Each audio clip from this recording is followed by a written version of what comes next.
Charleston. Gregor has previously flown the Harrier and the Typhoon on the front line, and he joins the team having instructed on the newer version of the Hawk. Well, as the aircraft again change formation in front of us, the wings are sweeping forward. We now have 6 aircraft all flying line abreast in one of our most technically difficult formations. Red 6 and 7 tucking in behind. To the left of Red 1 is Red 3, Squadron Leader Mike Bowden. Mike has previously flown the Harrier and the Tornado on the front line.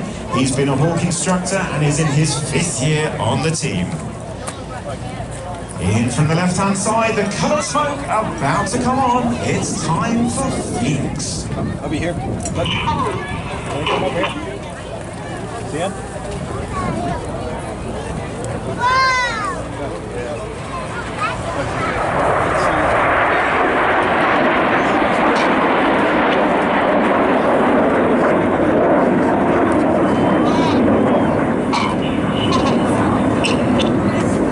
Well, as the smoke of Phoenix goes off,